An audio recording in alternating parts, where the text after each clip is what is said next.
العظيم الذي لا إله إلا أنت خلقتني وأنا عبدك وأنا على عهدك ووعدك ما استطعت أعوذ بك من شر ما صنعت أبو لك بنعمتك علي وأبو بذنبي فاغفر لي فإنه لا يغفر الذنوب إلا أنت. Assalamualaikum warahmatullahi wabarakatuh. Boleh pusing kan? Boleh nampak? Oh, tak boleh. Okay. Bismillahirrahmanirrahim. Innal hamdalillah nahmaduhu wa nasta'inuhu wa nastaghfiruh wa na'udzu billahi min shururi anfusina wa min sayyiati a'malina.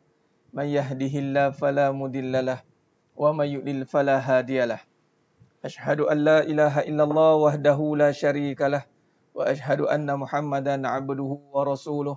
Allahumma salli ala Muhammad wa ala ali Muhammad. Rabbi yassir wa la tu'assir, Rabbi tammim bil khair. Rabbi shrah li sadri wa yassir li amri wahlul 'uqdatam min lisani yafqahu qawli. Allahumma aftah alaina hikmataka wanshur alaina min khazaini rahmatika ya arhamar rahimin. Al-Malikul Qudusus Salamul Mu'minul Muhaiminul Azizul Jabbarul Mutakabbir. Subhanallah ya amma yushrikun. Wallahul Khaliqul Bari'ul Musawwiru lahul asma'ul husna. Yusabbihu lahu ma fis samawati wal ardh wa huwal azizul hakim. Wala hawla wala quwwata illa billahil aliyyil azim. Wala manja minallah illa ilaih. Amma ba'du. Sidang penonton, sidang jemaah mata Allah Subhanahu wa taala, mudah-mudahan kita semua tergolong dalam golongan hamba-hambanya yang benar-benar bersyukur. Amin ya rabbal alamin. Alhamdulillah. Alhamdulillah summa alhamdulillah di atas seluruh nikmat yang Allah kurniakan kepada kita hari ini. Puji-pujian setinggi-tingginya kehadrat Allah Azza wa Jalla. Di atas kurniaan nikmat yang Allah kurniakan, berikan kepada kita, terutamanya nikmat iman, amal ketaatan.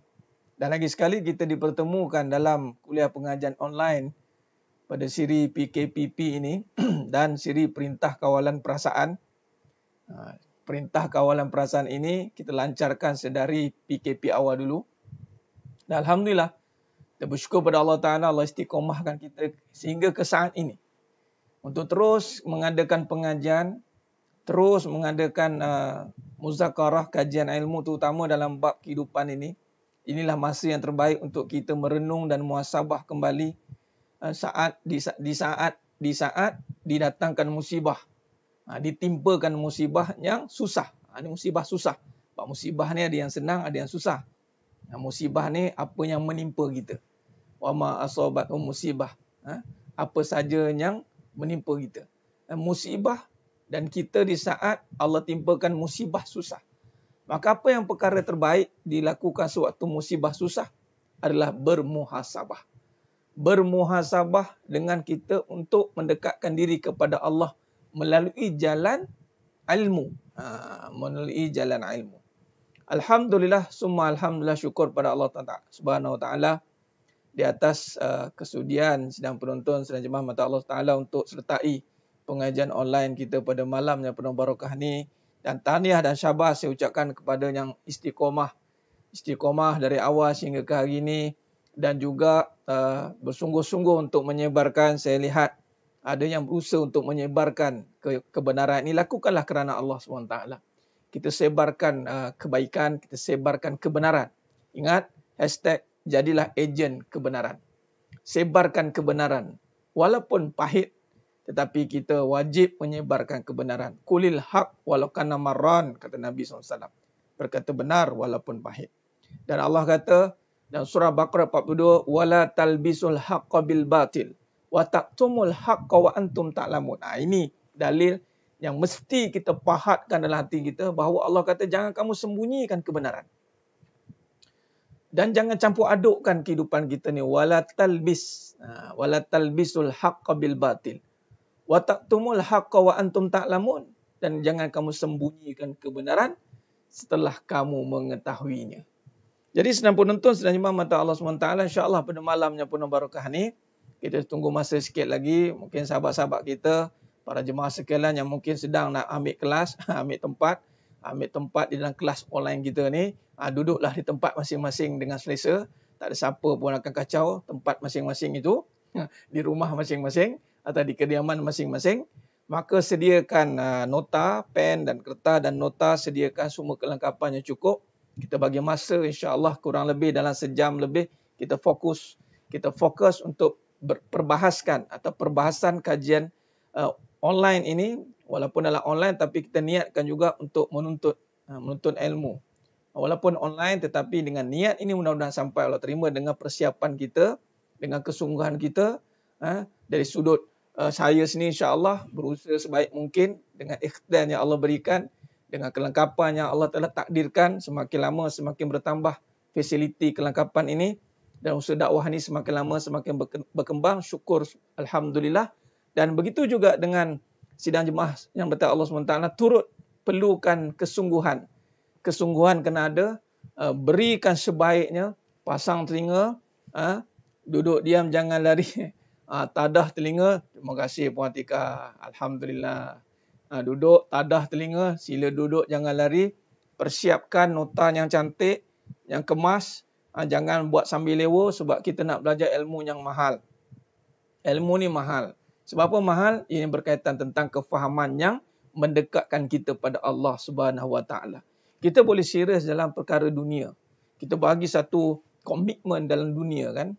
Benda mahal ni. Kita mahal, kita marah, kita serius. Bila kata ada payment yang mahal, kita serius. Semuanya mahal-mahal, kita serius. Padahal itu baru mahal dari sudut harga, price. Tapi nilai yang lebih mahal, nilai yang tidak boleh dihargakan, maksud tidak boleh diberikan harga, iaitu iman, ilmu, itu nilai, value yang tidak mampu diletakkan harga yang unlimited, tak tahu berapa nak letak. Sehingga Allah sendirilah yang meletakkan nilai itu, iaitu ketenangan. Ganjaran bagi nilai dalam kita bersungguh-sungguh, dalam kita menuntut ilmu, dalam kita mencari kebenaran, tak ada harga yang boleh dibayar. Tak ada harga. Sebab apa? Nilai jauh lebih tinggi daripada harga. Ingat, different nilai ataupun bahasa Jawa kata value. Harga, price. Harga kita boleh tipu, tapi nilai tidak boleh. Dan nilai ni siapa yang akan menilai? Allah Azza wa Jalla. Allah sajalah yang akan menilai. Allah sajalah yang akan meletakkan apakah balasan yang setimpal dengan nilai yang begitu hebat ni. Nilai pengajian kita ni. Sidang penonton, sidang jemaah mata Allah SWT. Dan Allah akan kurniakan apa? Kefahaman. Itulah harga bagi sebuah nilai yang kita letakkan kesungguhan. Kefahaman tiada harga. Tak ada harganya yang boleh dibeli.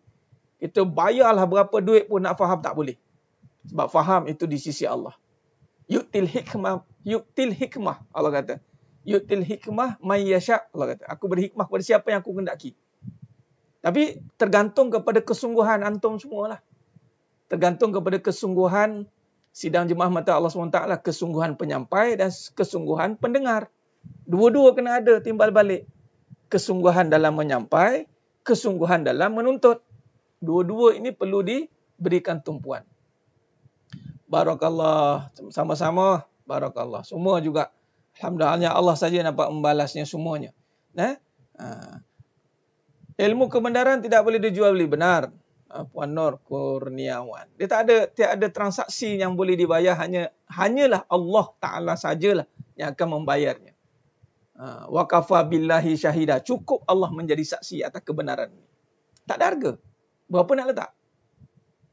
Tak ada harga. No price. Nak beli zat tak boleh. Sebab nilai dia, harga dia lebih. Tak boleh. Satu perkara yang tidak boleh ada harga. Tak boleh nak letak. Sebab dia nilai jauh lebih tinggi pada harga. Ingat, value dan price. Dua perkara yang berbeza. Jadi Alhamdulillah. Apatah lagi kalau yang menuntun sidang jemaah mata Allah SWT, sebarkan lagi pula. Lagilah tinggi value dia. Lagilah tinggi. Lagi besarlah impact dia. Sebab nilai dia makin bertambah. Dan Allah berikan nilai ni, bayarannya itu adalah kefahaman. Kefahaman. Kata Nabi SAW, mahfum hadis, ma yuridillahu bihi khairan yufaqihu hafiddin. Ya. Siapa yang Allah nak berikan dia kebaikan, maka Allah berikan dia kefahaman. Dan faham inilah tiada siapa yang boleh berikan melainkan hanya Allah. Ya Tuan Muhammad Jeffrey bin Abdullah. Waalaikumsalam warahmatullahi. Saya meyakini segala sesuatu yang ada dalam dunia adalah milik Allah. Contoh gelas, pinggan, kain, handphone, minyak wangi. Namun, saya nak tanya, macam mana nak wujudkan rasa dalam hati? Macam mana nak wujudkan rasa dalam hati? Rasa itu datang dengan keyakinan, bukan dengan kebendaan. Rasa itu diwujudkan dengan kefahaman. Ini kata kefahaman tadi. Dia panggil ilmu zauq. Itu pengetahuan. Dunia ini semuanya milik Allah. Betul? Nak rasakan bahawa itu milik Allah. Bagaimana? Pertama, melalui jalan ilmu yang kita tengah bahaskan. Jalan penyucian hati. Kena bersihkan hati itu. Rasa ni, bagus soalan sebelum saya masuk tajuk kita. Dia ibarat dera rasa kita ni. Tekak kita. Tekak ini, kalau sakit, dia tak boleh rasa lah. Pahit. Perit. Sedap. Makanan tu sedap tapi tekak sakit. Tak boleh rasa. Maka kalau nak wujudkan rasa, maka sihatkan dulu tekak itu. Maka hati kalau nak rasa, nak dapatkan kembali rasa yang sebenar, maka bersihkan hati itu daripada sebarang kerosakan ataupun penyakit. Ini kita tengah belajar ni. Tuan Muhammad Jeffrey bin Abdullah. Kita sedang belajar untuk memahami kehidupan agar tidak ada keraguan. Yang membuatkan hati itu tidak mampu merasai adalah kerana keraguan. Ingat, keraguanlah menjadi penyakit yang paling bahaya sebenarnya. Was-was dipanggil. Ragu itulah penyakit. Ragu adalah penyakit. Kita nak hilangkan keraguan itu dengan menambah kefahaman. Makin banyak kefahaman yang Allah berikan, makin hilanglah keraguan itu. Sebab tu tidak boleh tinggalkan majlis ilmu. Tak boleh. Apatah lagi ilmu tentang tepat-tepat tajuknya hakikat kehidupan. Saya tak faham kenapa orang tak nak mengaji tentang hakikat kehidupan. Saya tak tahu. Dan ini adalah satu anugerah Allah Ta'ala bagi siapa yang Allah pilih. Syukurlah. Sebab kehidupan ini akan memberi kesan kepada hati. Amalan itu terjemahan hati sebenarnya. Sepatutnya apa yang kita lakukan amalan, itu sepatutnya terjemahan pada hati kita. Kalau hati itu iman, yakin, maka terjemahannya adalah amal sepatutnya. Tetapi hati pula kesannya daripada apa? Kehidupan. Kehidupan yang penuh keraguan, maka dia akan mengganggu hati. Hati akan mengganggu amal. Nampak? Kenapa kena kaji kehidupan? Pertama, Allah suruh. Allah suruh.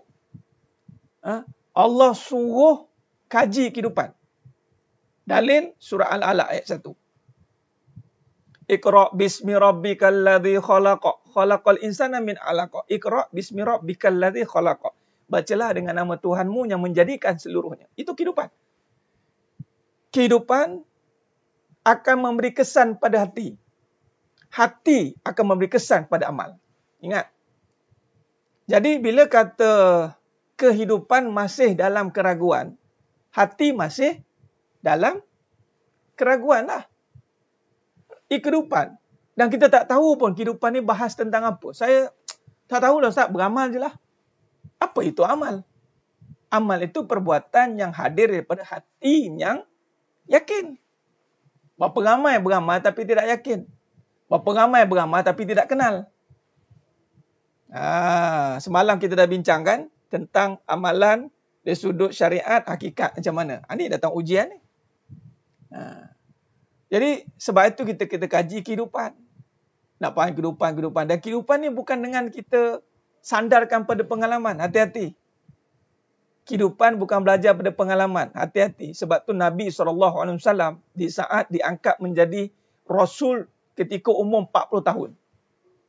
Kalau ikutkan umur 40 tahun ni, previous apa yang Nabi dah ada, previous, yang gelaran Al-Amin, kemudian dengan perdagangannya, perniagaan Nabi SAW, dapat gelaran Al-Amin tau. Al-Amin ni apa? Kalah semua gelaran yang ada sekarang ni. Yang dipercayai, Al-Amin. Berani orang nak pakai gelaran tu sekarang. Contoh, Al-Hafiz. Gelaran maknanya dia menguasai Al-Quran. Al-Hafiz. Al-Muqri. Orang yang pakar dalam kiraat. Al-Muhaddisin. pakar dalam hadis. Contoh. Nampak? Jadi makna kalau Al-Amin, jangan sangat dipercayai. Mengatasi semua pangkat yang ada kat atas muka bumi ni. Al-Amin. Makna bagi apa saja jadi. Nampak? Hebat Nabi? Hebat. Nabi umur 25 tahun dah berniaga dah. Dah jadi ambassador. Umur Nabi 12 tahun dah berniaga. Jadi siapa yang rasa dah berniaga hebat tu, jangan rasa hebat sangat. Nabi umur 12 tahun. Darjah 6 dah berniaga pergi ke Syam. Nabi dah berdagang ke Syam tau. Berjalan kaki 100 lebih kilometer. Umur 6 tahun kerana kesusahan dengan pak saudara Nabi, Abu Talib. Maka Nabi kena survive. Daripada umur 6 tahun, Nabi yatim piatu kan. Nabi sedar bahawa pak saudara Nabi ni susah juga. Maka Nabi SAW, sebab tu nak balas jasa tu Nabi bersama dengan Ali bin Abi Talib. Sayyidina Ali.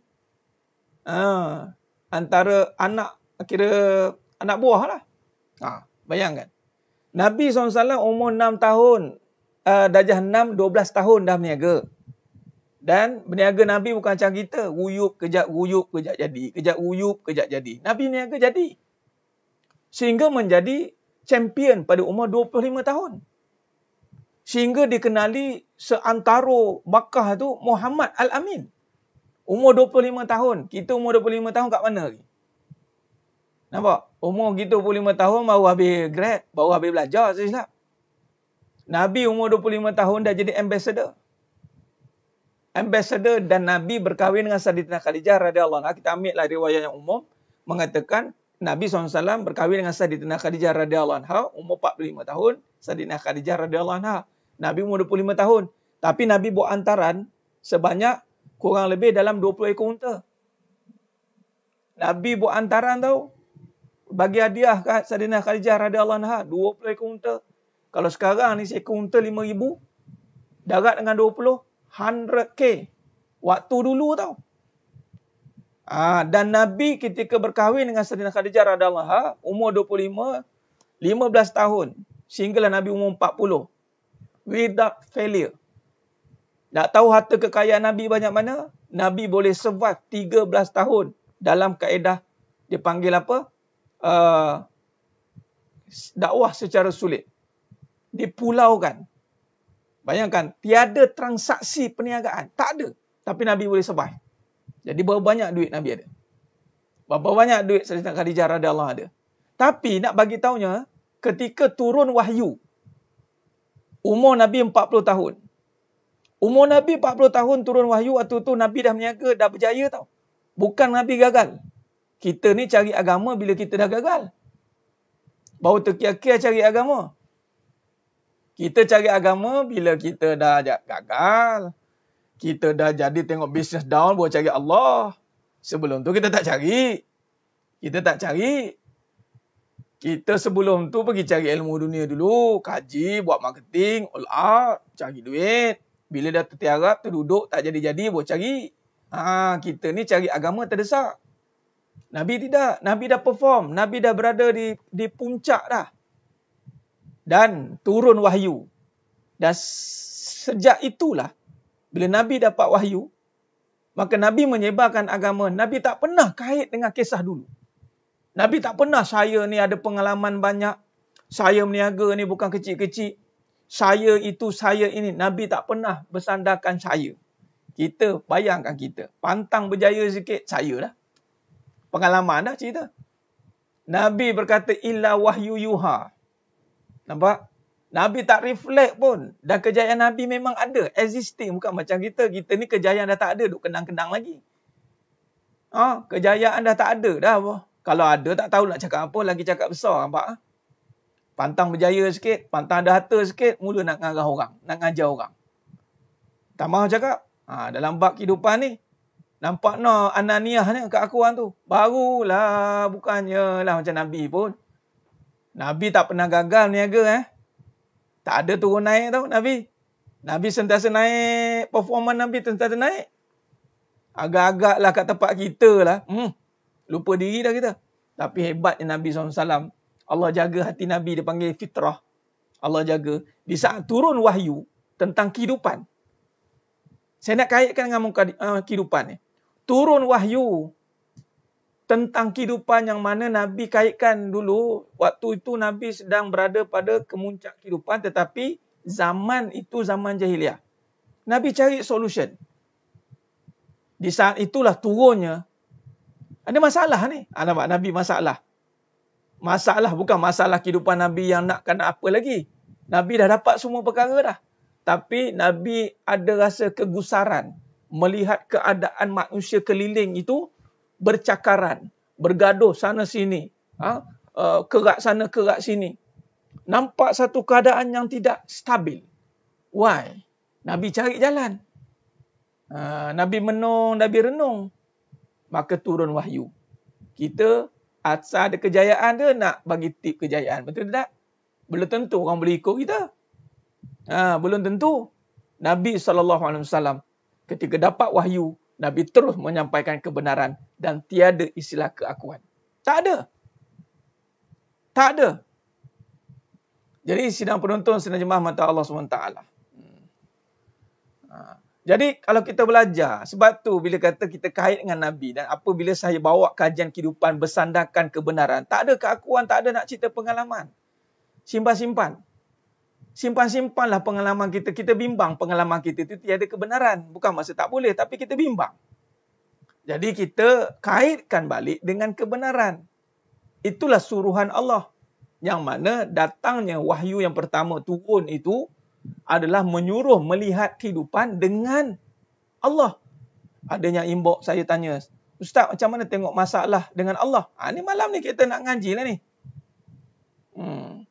Nak ngaji lah. Bagaimana tengok kehidupan dengan Allah. Nampak? Ini tak tengok kehidupan dengan duit. Tak habis-habis dengan duit dengan harta. Awak semayang tunggang-tungging. Bahasa mudah tak? Tunggang-tungging solat. Tapi masalah tengok dengan duit. Allahu Akbar.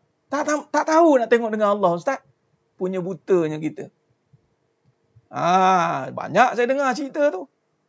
Tak adalah. Kita kenalah juga. Dia ada ketakutan di situ. Tak ada kebenaran. Dia masih duduk dalam kehidupan yang ada kekeliruan. Bagaimana nak beramal sempurna? Hati masih tidak jelas. Hati masih ada keraguan. Inilah tujuan agama datang. Agama datang untuk mengislahkan hati, membersihkan hati daripada akhyar, ghairillah, daripada selain Allah.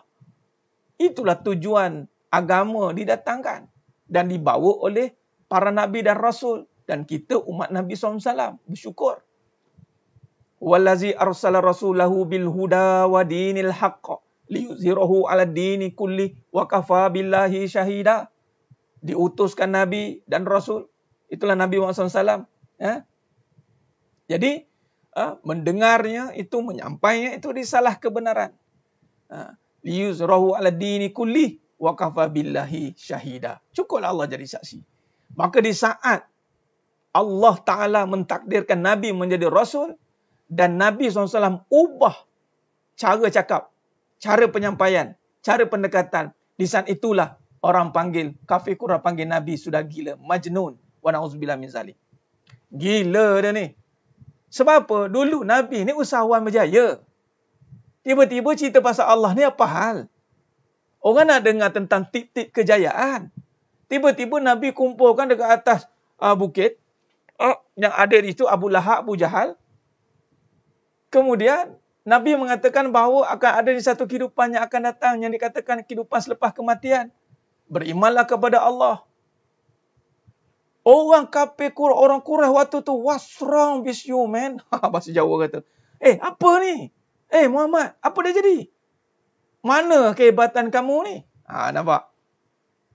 Cuma Nabi. Nabi tak cerita pun. Nabi siapa? Tapi di saat itulah orang kata Nabi start majnun. Dan start itulah dakwah secara sulit berlaku. Kerana waktu itu orang tak boleh dengar nama Allah. Siapa Allah? Nabi bagi tahu yang kaya, yang kamu usaha, semua terjadi ini dengan Allah. Allah? Siapa Allah katanya? Abu Lahab kata. Abu Jahal kata. Semua penduduk Quraisy waktu itu yang belum Islam. Allah? Aku yang usaha, aku yang bekerja, aku yang bangunkan kehidupan ini. Apa Allah katanya. Di situlah berlakunya tentangan. Sebab tu kalau kita mengaji akidah masih tiada tentangan, belum mengaji. Nampak? Jadi sidang penonton sidang jemaah mata Allah SWT. Khair. Jadi sidang penonton sidang jemaah mata Allah SWT. Kalau kita lihat bagaimana kita nak memahami perkara ini. Sembang bikin bimbang. Betul. Nampak? Ya Ustaz, nampak? Oh nampak je. Mungkin lighting ni. Lighting. Pencahayaan. Alhamdulillah, amin. Apa pun terima kasih atas doa. Amin. Alhamdulillah. Okay. Alright. Dia pencahayaan itu menyebabkan nampak begitu. Baik, tak apa. Baik, Alhamdulillah. Khair. Apa pun terima kasih atas doa. Doakan. Saya doakan juga semua yang menonton. InsyaAllah istiqamah dalam menuntut ilmu. Diberi kesihatan. Diberi kekuatan. Untuk terus menuntut ilmu insyaAllah. Baik. Amin. Ya Rabbal Alamin. Tiada istilah penat dalam kita beribadat sebenarnya. Biarlah kita penat. Namun, tak apa. Yang penting kita melaksanakan tuntutannya. Khair. Baik, jadi muka surat 51. Muka surat 51, kita sambung pengajian kita. Kalau dalam kitab edisi lama, muka surat 40. Muka surat 40. Baik, mari kita rujuk nota. Kita rujuk nota, insyaAllah. Allahumma salli ala Muhammad wa ala ali Muhammad. Khair.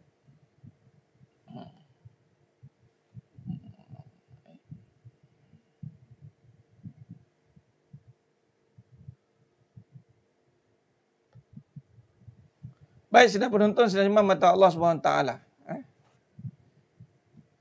Dalam menyambung kajian kita ni, kehidupan ni, nak memahami kehidupan ini, kita nak memahaminya dengan macam mana nak lebih faham. Maka datanglah ujian. Datanglah ujian. Datanglah ujian. Maka semalam kita dah sentuh tentang ujian itu untuk apa. Malam ni kita akan sentuh lebih detail tentang ujian itu, kenapa berlakunya ujian. Why ujian itu datang. Baik.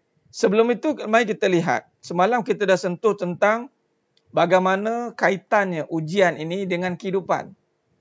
Kenapa? Apa kaitan ujian dengan kehidupan? Baik. Ujian ini adalah keimanan. Ujian itu adalah menguji keimanan. Ujian adalah untuk menguji keimanan. Keimanan untuk menguji keyakinan. Baik, bila kita tidak mampu menyingkapi ujian, kita tidak mampu menyingkapi musibah yang berlaku, maka kita akan sibuk mempersoalkan setiap yang berlaku. Ni ayat yang perenggan atas tu. Kita akan sibuk mempersoalkan apa yang berlaku.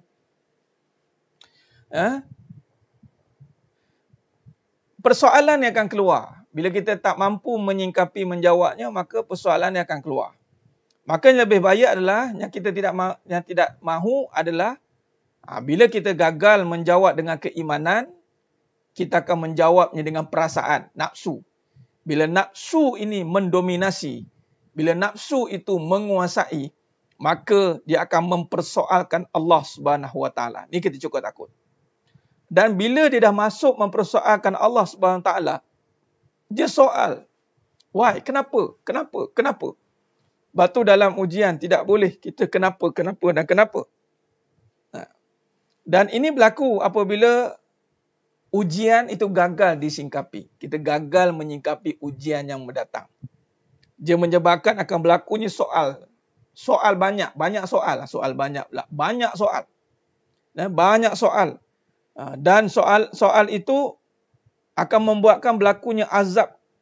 Azab kerana diri itu sudah kufur. Bila dia soal, terutamanya ujian yang berlaku, nanti kita akan pecahkan pecahan ujian itu. Dan memang ujian ini tentang iman dan persoalannya akan menimbulkan keraguan. Itu kita bimbang. Kita bimbang salah soal yang menyebabkan datangnya keraguan. Kita bimbang jatuh kepada kufur. Kemudian tertutup dari melihat kekuasaan Allah. Itu kekuasaan Allah. Apabila diri sudah tertutup dari melihat kekuasaan Allah, maka akan berlakulah kerosakan dan perbuatan-perbuatan yang mengingkari Allah SWT dan berlakunya dosa-dosa yang bermaharajalela. Dan dosa yang paling besar yang bakal berlaku dan yang kita akan lakukan, itulah dosa syirik. Itulah datang keakuan. Kita tak sedar dosa ni menyelinap masuk. Dan dosa ni berpunca pada dosa syirik sebenarnya. Jangan main-main. Berpunca. Boleh jadi berpunca. Dan kita letakkan punca apabila orang suka soal Allah, soal keadaan, soal takdir, maka dia terjebak dalam dosa syirik. Syirik yang tersembunyi. Ya? Baik, ketika ujian ketakutan itu datang, ujian ni, apakah ujian yang utama, yang pertama akan datang? Itulah Allah uji dengan ketakutan. Kita rujuk dalam surah Al-Baqarah 155. وَلَنَبْلُوَنَّكُمْ بِشَيْءٍ مِّنَ الْخَوْفِ وَلَنَبْلُوَنَّكُمْ بِشَيْءٍ مِّنَ الْخَوْفِ. Baik, iman itu berkaitan dengan ketakutan. Takut. Apa yang kita takut? Berdasarkan apa yang kita percaya. Hati-hati. Apa yang kita percaya, itu yang kita takut. Jadi kepercayaan ini kalau tanpa bimbingan, kepercayaan yang tanpa bimbingan keimanan, didorong oleh keadaan dan kebendaan, maka kalau dia takut kepada perkara yang batil, maka dia percaya kepada perkara yang batil, maka dia akan takut pada perkara itulah. Ini hati-hati. Ini cara kita singkapi perkara ni. Sidang penonton sidang jemaah mata Allah SWT. Hati-hati.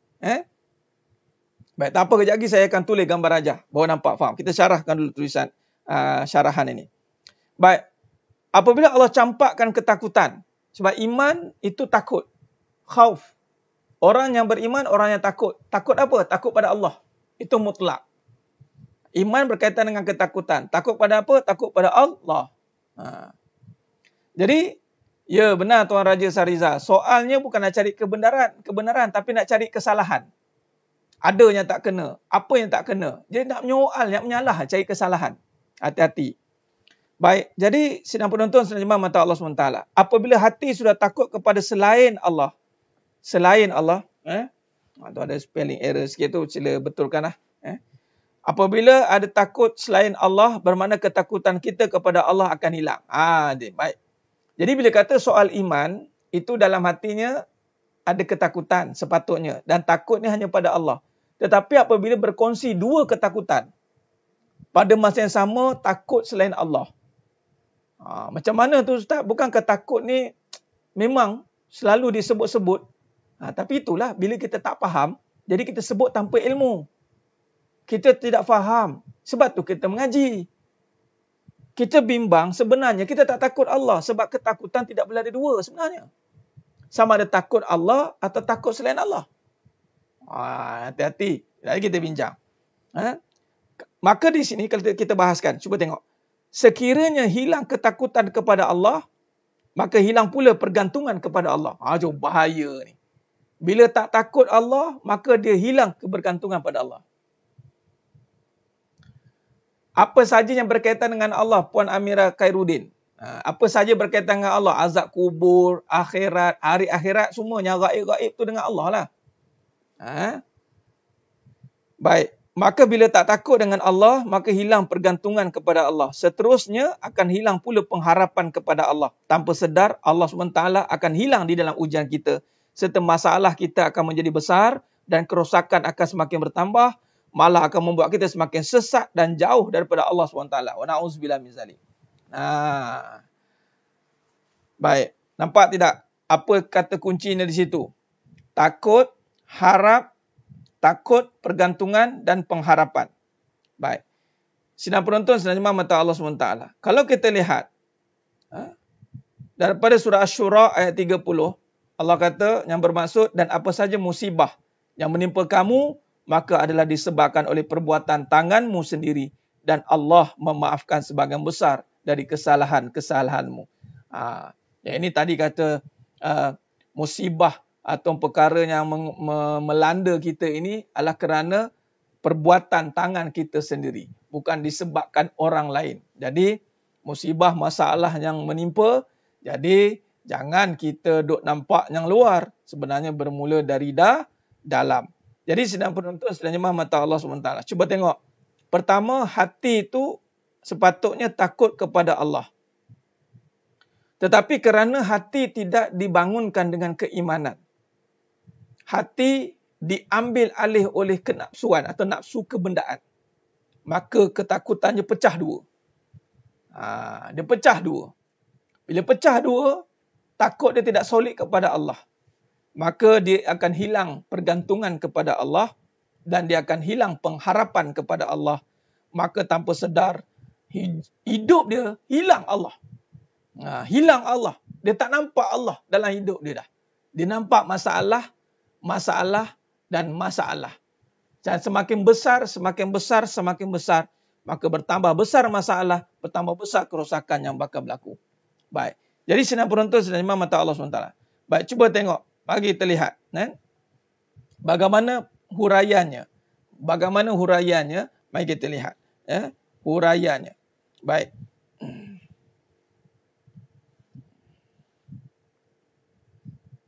Baik. Mari kita lihat. Apabila tadi kita bincangkan tentang surah Al-Baqarah ayat 155.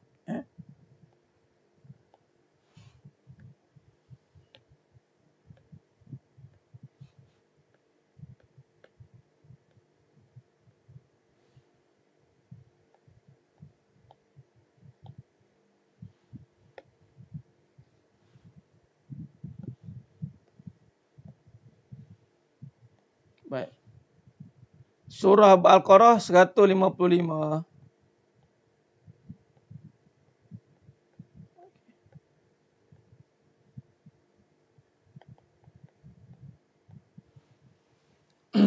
Walanabluwannakum bisyai'im minal khauf. Demi sesungguhnya, nampak? Demi sesungguhnya Allah akan menguji. Kami akan menguji. Siapa uji? Allah. Apa Allah uji? Baik. Ujian iman. Kita dah faham kan? Ujian itu adalah tentang iman. Iman ni tentang ketakutan.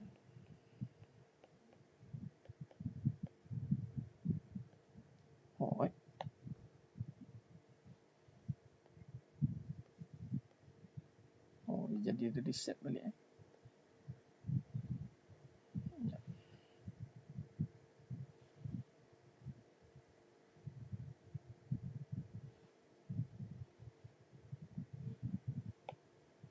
Okay. Baik. Lagi sekali ya. Okey. Walanabluwannakum bisyai'im minal khauf. Ujian bermula dengan ketakutan.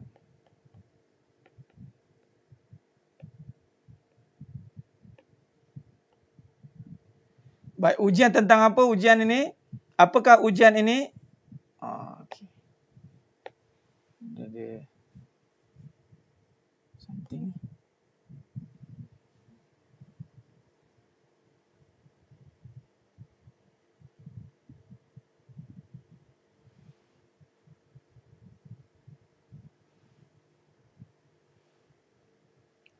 Sekali kena reset. Baik. Dia ada distraction sikit. Apa? Ketakutan. Baik. Iman. Apa yang kita nak takutkan sepatutnya? Inilah sepatutnya kekuasaan. Patutnya iman mengajar kita takut tentang kekuasaan Allah. Kekuasaan. Itu maksudnya ketakutan. Baik. Patah balik.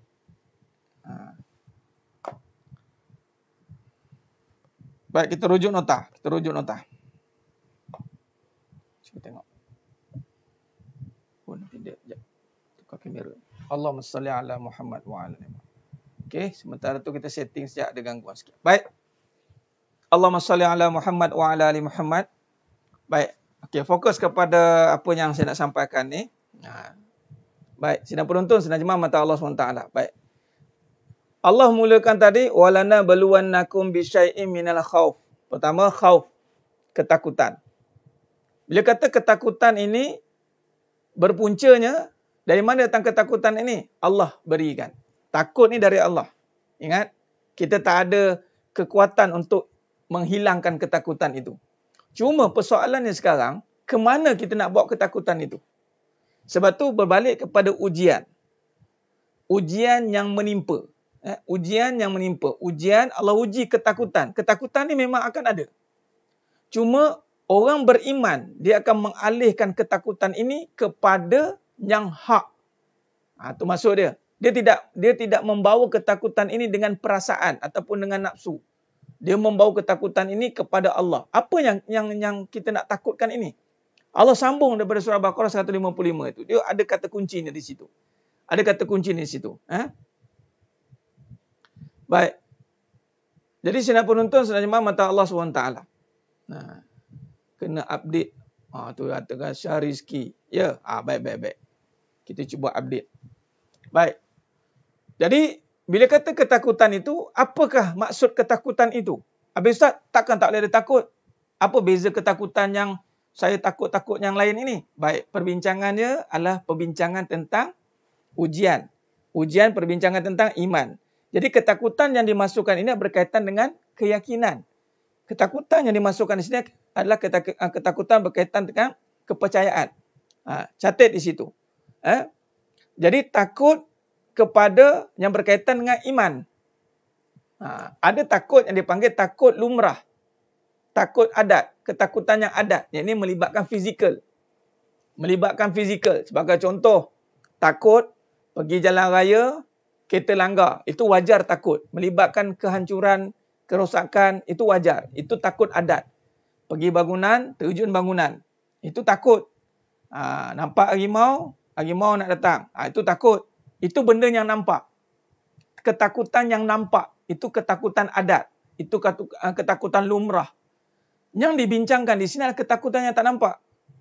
Termasuk dengan ketakutan takut bini. Itu ketakutan tak nampak. Tak boleh masuk tu. Tapi Ustaz, saya nampak bini saya menakutkan macam harimau. Hati-hati. Maknanya bini dia ada belaan. Dia jadi harimau jadian pula. Jadi itu takut lumrah. Takut lumrah, itu takut yang nampak. Yang ini takut kepada keadaan yang berlaku. Itu wajar. Wajar. Yang kita nak bincangkan di sini adalah takut berkaitan dengan iman yang tak nampak. Boleh jelas? Ini kita perhalusi ni. Allahumma salli ala Muhammad wa ala ali Muhammad. Baik. Baik. Apakah yang dimaksudkan takut berkaitan dengan iman? Yang ini tidak boleh tidak. Tidak boleh tidak. Tidak boleh ada takut.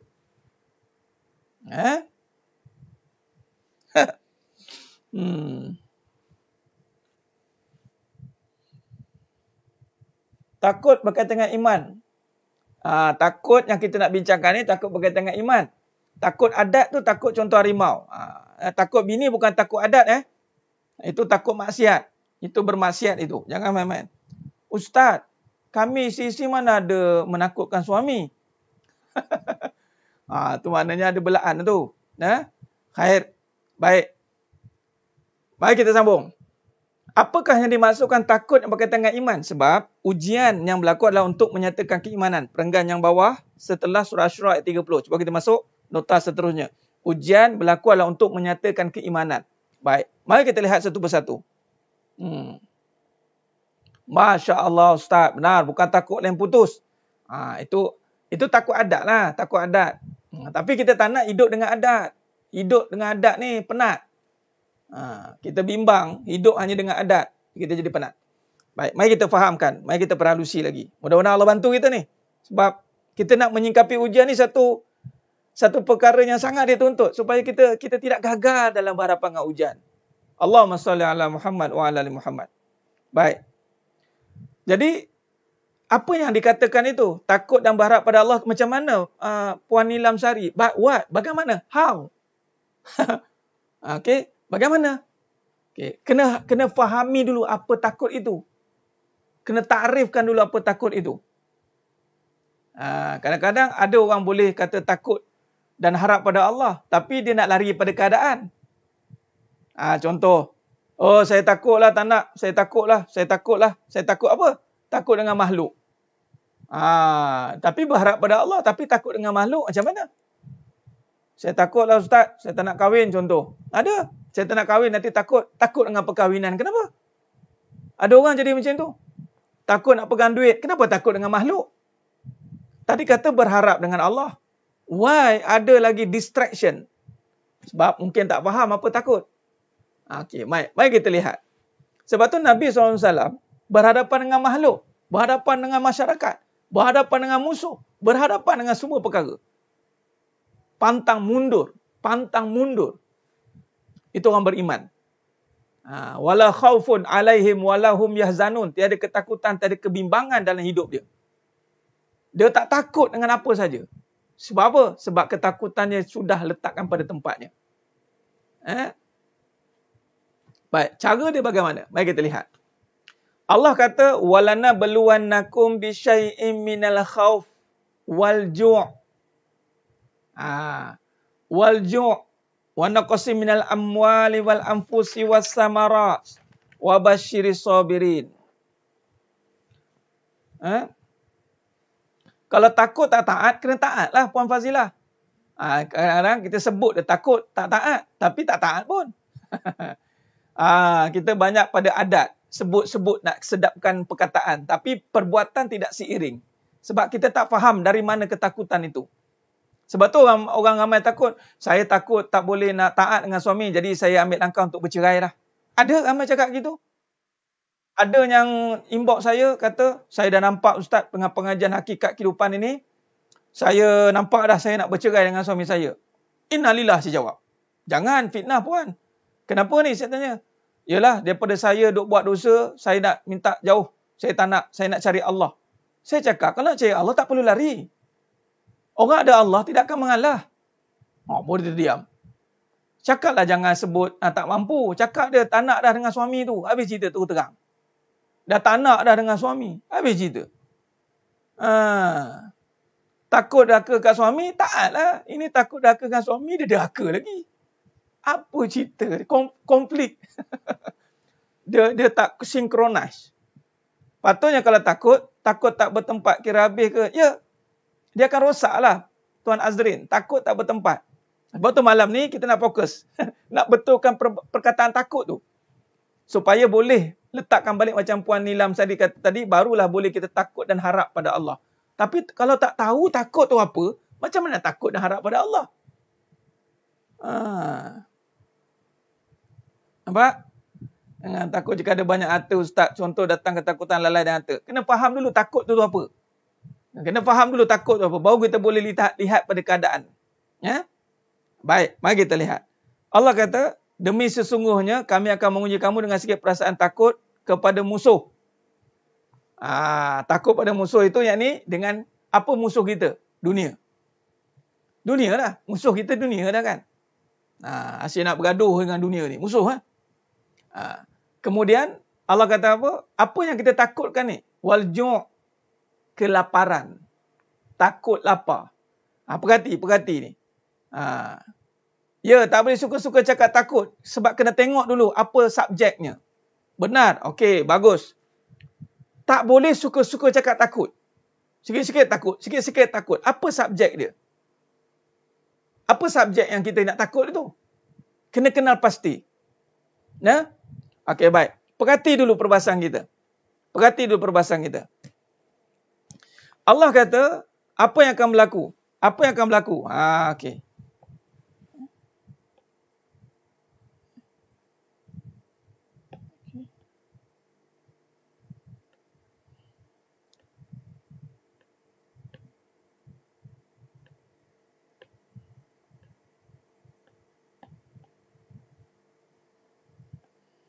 Nipis. Kalau hari hujan lalu tak boleh jalan. Itulah dia. Bila kata takut itu tidak dikupas dengan sebaiknya, maka macam-macam takutlah kita akan keluarkan. Baik. Sekarang ni, cuba kita lihat apa yang Allah kata tu. Wal ju', kelaparan. Kekurangan harta benda. Kekurangan harta benda. Kekurangan apa?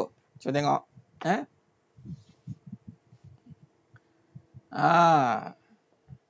Okey. Baik, Allahumma salli ala Muhammad wa ala ali. Okey, baik-baik. Alhamdulillah. Mari kita lihat. Okey.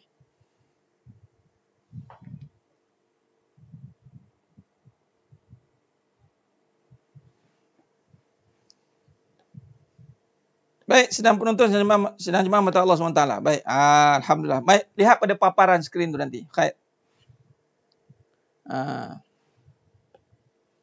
Jangan suka-suka cakap perkataan takut. Faham dulu. Baik. Yang pertama, kita lihat ketakutan ini sepatutnya pada kekuasaan.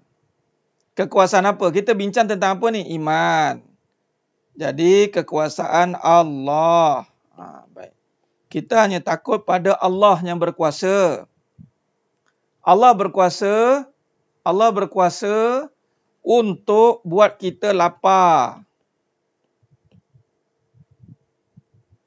Ni, daripada Al-Baqarah 155 ni. Yang pertama, keadaan yang Allah akan buat ni dengan lapar. Allah uji nanti kelaparan. Yang ni, bab kurang makan.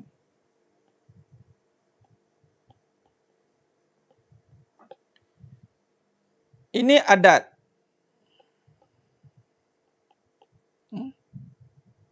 Baik, saya tulis macam ni lagi senang faham insya-Allah. Saya buat macam ni. Okey.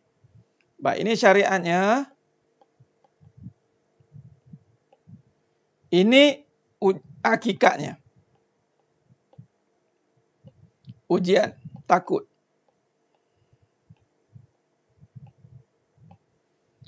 Allah akan buat syariat lapar. Ni, lapar. Lapar, kemudian apa lagi? Kemudian kekurangan harta. Lapar ni saya buat simbol kurang. Harta kurang. Nampak tu simbol tu. Ni faham kan simbol ni, simbol kurang.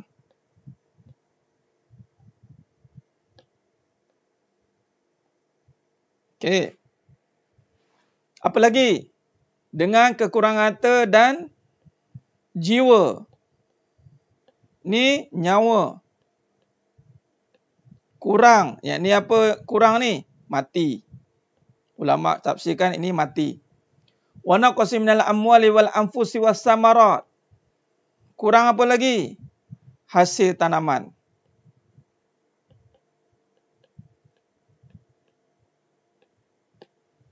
Okey. Kurang hasil tanaman. Sedang penonton, sedang jemaah mata Allah SWT. Baik, mari kita lihat dulu. Mari kita lihat, kita perhatikan dulu baru kita kaitkan dengan keadaan kita sekarang. Baik, sekarang ni cuba tengok.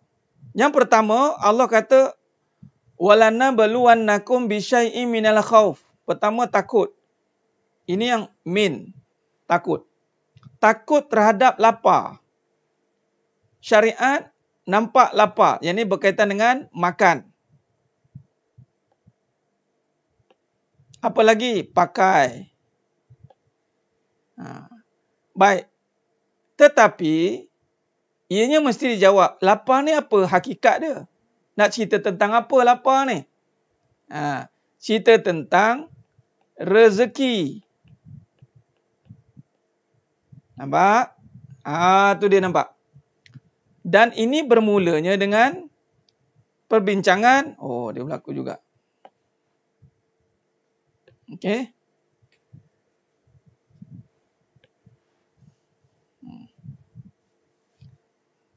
Okey. Baik.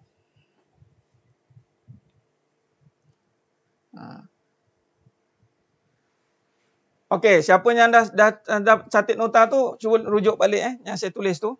Kita ada gangguan teknikal juga pada skrin. Tak apa. Lain okey, so far okey. Khair. Baik, fokus kepada saya nak tulis tentang rezeki tadi. Lapar. Lapar kaitannya tentang apa? Sedang penonton jemaah mata Allah SWT. Itu sebenarnya Allah uji lapar, kurang makan. Sebenarnya Allah cerita tentang apa? Rezeki. Apa kaitan makan? Makan kan itu rezeki. Allahumma barik lana fima razaqtana. Nak makan je baca doa Allah barik lana. Nak makan dia baca doa Allahumma barik lana. Nampak? Tak sempat salin, tak apa. Saya ulang balik. Syariat hakikat. Syariat Allah uji takut. Syariat yang bakal berlaku kelaparan. Kita takut lapar. Ada? Takut apa lagi? Kurang harta. Ini apa kita salin daripada surah Baqarah 155. Apa lagi kita takut? Wa naqsim minal amwali wal anfus. Jiwa. Apa lagi kita takut? Was-samarat. Wa basyiris sabirin. Wa basyiris sabirin. Kabarkan berita gembira bagi orang yang sabar. Baik. Jadi sedang penonton, sedang jemaah mata Allah SWT. Maka kalau kita lihat isunya, ini ujian ni. Ujian iman, Allah uji dengan keadaan. Allah uji dengan keadaan. Allah uji syariat. Tak ada makanan. Tak ada makanan. Makanan bicara soal apa? Rezeki. Biasa tak ada makan, orang sebut tak ada apa? Tak ada rezeki. Iman kena jawab. Bukan tak ada rezeki. Rezeki ada. Takut kepada Allah yang mendatangkan rezeki itu. Kita kena takut pada Allah. Bukan takut tak ada makan. Adat kata, takutlah tak ada makan. Kita jawab, iman jawab. Allah yang menguruskan makan itu. Apa? Allah menguruskan makan, Ustaz? Rezeki. Jadi yakinlah dengan rezeki. Allah jamin rezeki. Lalu kita usaha saja cari makan. Walaupun kita tengah tak ada makan, jangan takut sebab rezeki ada. Faham? Ni saya terus bagi contoh terus. Contoh terus. Sebab dia akan melibatkan ketakutan yang tersembunyi. Kalau dia sekadar takut tak ada makan dan dia pula tak faham, iman dia tak ada, maka dia mengatakan tak ada rezeki. Bila tak ada rezeki, maka apa dia buat? Dia akan buat benda-benda yang menghancurkan. Dia mencuri, dia merompak, dia membunuh, dia buat benda-benda yang haram. Dia lupa rezeki itu Allah yang aturkan. Nampak? Baik. Bukan sekadar rezeki saja. Makan, apa lagi? Rumah tangga. Saya kaitkan rumah tangga. Tadi ada kata tadi tentang sakit. Itu dia semua dekat atas tu. Permulaannya lapar. Tapi berkaitan dengan rumah tangga, suami, isteri, kasih sayang, ujian kasih sayang. Apa lagi? Allah uji sakit. Itu ujian penyembuhan. Allah uji tadi kata tak boleh nak tidur. Itu ujian kesihatan juga. Itu maknanya ketika Allah datangkan situasi yang berkurangan, tidak bermakna rezeki berkurang. Di saat Allah uji situasi yang berkurangan dari segi keadaan, contoh suami nak kahwin lagi, itu ujian. Tidak bermakna kasih sayang berkurang. Di saat Allah uji kurangnya layanan, tidak bermakna kurangnya kasih sayang. Boleh nampak tidak? Nanti insyaAllah kalau okey, saya tulis balik. Ini yang menarik tuan-tuan. Ini yang menarik. Hikmah di sebalik ni. Setelah kita jumpa hakikat ni, Allahu Akbar. Seronok rupanya. Baru kita faham. Sebab tu Allah jawab, wa basyiris sabirin. Kabarkan berita gembira bagi orang yang sabar. Allah uji. Allah uji je. Tak ada makan. Bukan makna tak ada rezeki. Nampak? Allah uji je keadaan suami isteri tu. Bukan bermakna tak ada kasih sayang. Allah uji je keadaan sakit. Bukan bermakna tak ada penyembuhan. Jadi takutlah kepada Allah. Bukan takut kepada keadaan. Bila kita takut kepada Allah, maka jagalah apa yang Allah suruh nanti. Barulah Allah jamin rezeki. Barulah Allah jamin kasih sayang. Barulah Allah bagi kesembuhan. Walaupun dengan keadaan kekurangan. Allah kurangkan harta kita. Allah kurangkan makanan kita. Allah nak uji. Kita yakin ke tidak? Itu maksud dia. Bukan kata, bila gelabah. Ramai. Bawa Allah uji sikit lapar, dah gelabah. Sabarlah. Itu wa basyiris sabirin. Nampak? Baik. Yang kedua. Bila kata lapar, berkaitan dengan apa? Ini ada kaitan ni. Ini ada kaitan ni. Dia ada kaitan. Kaitannya, lapar dikaitkan dengan usaha. Ni sangat sangat jadi kebiasaan ramai manusia, kebanyakanlah, bukan ramailah, sebahagian manusia mengatakan kalau tak ada usaha, tak ada rezeki. Sedangkan Allah katalah, aku akan uji harta kamu berkurang. Macam sekarang, COVID-19. Isu berkurang harta tidak? Berkurang. Ada yang terjejas harta. Harta berkurang. Allah kata dalam Quran kan, wa naqsi minal amwal. Baik, harta ni berkaitan dengan apa? Usaha. Tulis kat diagram itu, sebelah harta, usaha. Tadi lapar rezeki. Yang ini saya akan pecahkan lagi. Saya akan cabangkan lagi perbahasan itu. Baik. Harta, Allah akan uji usaha. Jadi harta berkurang bukan bermakna rezeki berkurang. Dan bukan hartanya bagi kita makan. Ini cukup. Kata terutamanya, minta maaf, saya nak mengatakan, saya tekankan isu tentang isteri, orang perempuan. Minta maaf banyak. Sebab dah jadi satu ideologi dan dia melibatkan kepercayaan dan pegangan. Orang perempuan mesti kena ada harta sendiri supaya nak jamin makan minum dia. Nanti kalau suami mati senang. Sebab kalau tak ada usaha sendiri, kalau nanti apa-apa jadi susah. Tengok-tengok, dia mati dulu. Mana cakap apa? Ni saya lihat. Ramai begitu. Dan kita melihat, takut dia kurang harta. Dan harta memang berkurang. Bila kurang harta, tak bermakna kurang rezeki. Tak bermakna kurang makan. Walaupun ujian akan datang. Allah akan tunjukkan. Tengok, kamu tak ada duit, tak susah nak makan. Allah nak uji. Trend keadaan ataupun trendsetter akhir zaman, kita akan ditekankan dengan ketakutan kekurangan harta. Bukan kekurangan pahala. Sedangkan rezeki ni berkaitan dengan amalan. Usaha amal, yakni yakin, berkaitan dengan amal yakin, bukan amal syariat, amal yakin. Kurang harta, kena ada harta sendiri, suami-suamilah, tak boleh macam tu, salah tu. Kita kena adil, suami pun ada, isteri pun kena ada. Ini pahaman mana ni? Dahlah sepatutnya harta ni bukannya urusan wanita. Dia sibuk-sibuk sebab takutnya pasal. Takut tak ada makan. Jadi dia kena usaha cari harta sehingga meninggalkan ketaatan. Ini yang berlaku. Perempuan kena ada duit sekarang. Iya. Ketakutan versus keyakinan. Benar Ustazah Jani Tarud. Ketakutan versus ketenangan dan keyakinan. Jadi memang harta berkurang. Memang seorang suami dia cari duit. Memanglah akan berkurang. Nampak macam tak cukup. Tapi bukan cukup itu pada harta.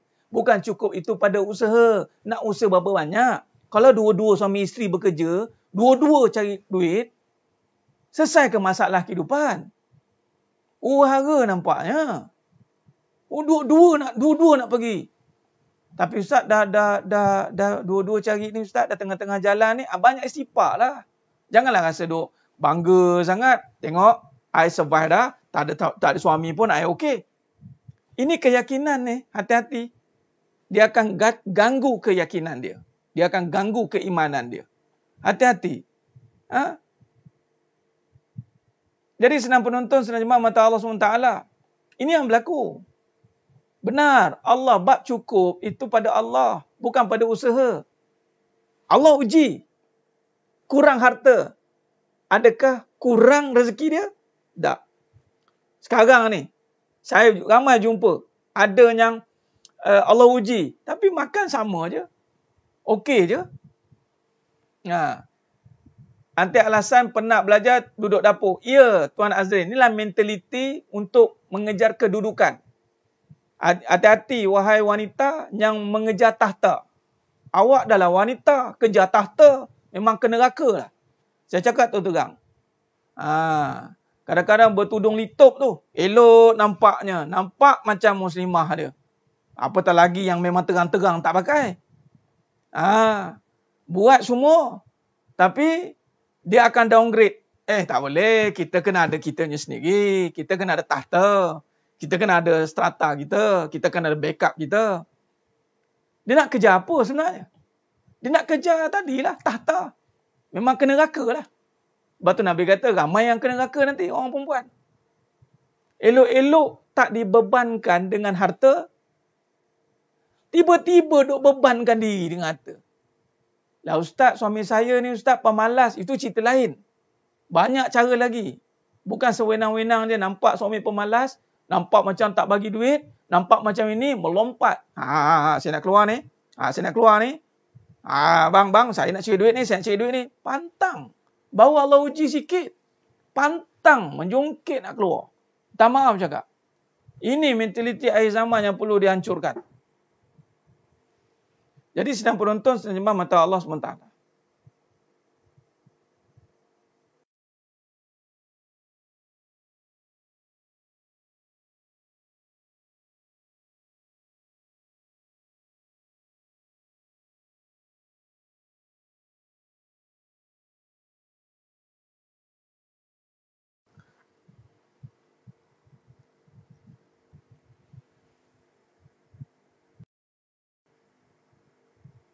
Baik, sedang penonton sedang jemaah mata Allah SWT. Baik cari suami yang berharta. Saya suruh cari suami berharta ke? Islam suruh cari suami berharta ke? Islam suruh cari harta ke? Puan Azizah Nayan. Nah, yang kita nak bincang ni soal keyakinan kan? Ada suruh cari harta? Suruh cari suami berharta ke? Saya duk tanya, saya tekankan orang perempuan jangan mengada-ngada dengan harta. Itu je. Duk mengada-ngada tu kenapa? Itu saja. Bukan suruh pergi kahwin cari lelaki berharta. Kalau lelaki tu tak berharta, sabarlah. Doalah, usahalah, amal. Kenapa tak nampak amalan itu sebagai satu jaminan rezeki? Why? Nak cari juga suami berharta tu apa hal? Kenapa? Tak mahal saya cakap bahasa mudah malam-malam ni. Nak cari orang lelaki berharta untuk apa? Ada dalam agama? Tak ada. Cari yang beragama. Sama juga orang lelaki. Cari perempuan yang beragama. Jangan cari yang berharta. Mentaliti kata kahwin dengan janda berharta. Walaupun sebut janda kaya. Tak betul tu. Tak betul. Sebut pun tak betul lah.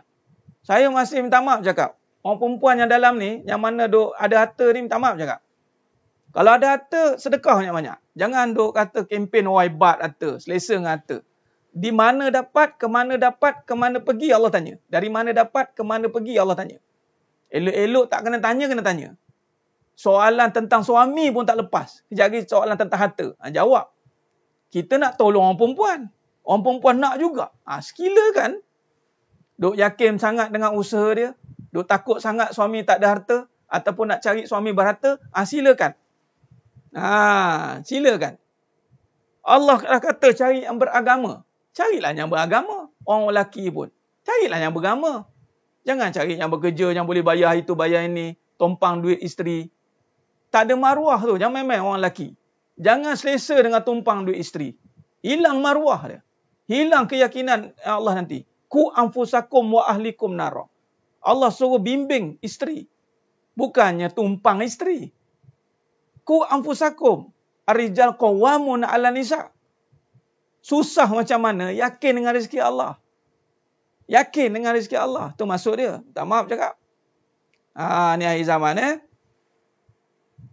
kahwin dengan mesin ATM. Wah, bagus. Tepat nak kahwin dengan mesin ATM. Habis cerita. Jadi sedang penonton, sedang jemaah mata Allah SWT. Tuan Raja Sarizal. Okey.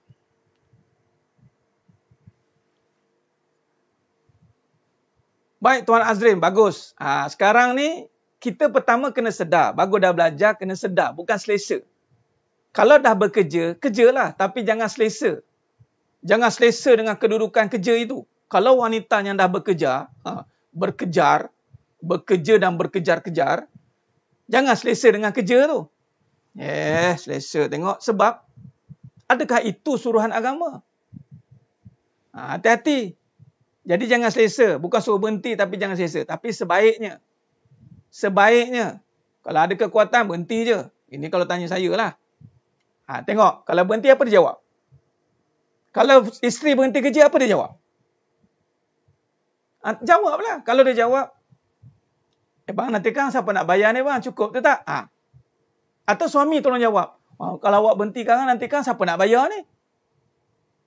Atau isteri menjawab-jawab. Menjawab-jawab, lantak dia. Biarlah dia kerja. Dah menjawab-jawab, biarlah. Payah nak satukan. Kesatuan, nak bagi yakin sama-sama tu payah. Biarlah. Tu cerita dia. Dah menjawab-jawab, dah abang mampu ke nak bagi saya duit?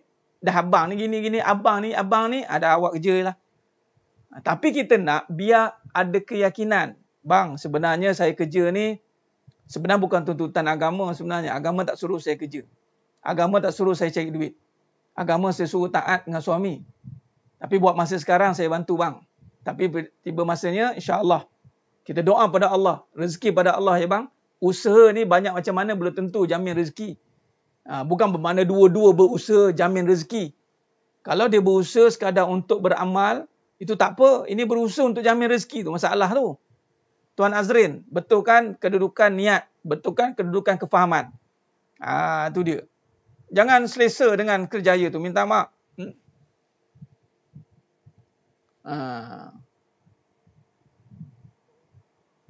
Tutup telinga, tak apalah. Suami pun kena juga. Sebab suami pun jenis yang ambil kesempatan atas isteri. Ada suami yang bangga dengan isteri yang ada. Isteri saya jawatan besar. Isteri saya pangkat besar. Isteri saya duit banyak. Isteri saya bangga dengan isteri duit banyak. Adakah satu kemuliaan di sisi Allah isteri duit banyak? Ini akan ada keluar kajian nanti. Saya ada buat kajian tentang kesan wanita berharta tanpa ada iman di dada. Akan nampak perangai. Nanti saya akan keluar. Saya dah susun dah. Tunggu masa je. Nak kita syarahkan. Tapi siap tak ada telinga. Sebab cerita kebenaran kan. Sidang penonton, sidang jemaah mata Allah SWT. Usaha jamin rezeki itu masalah. Benar. Ustaz, kalau suami tiba-tiba muflis, boleh tak saya bantu? Boleh.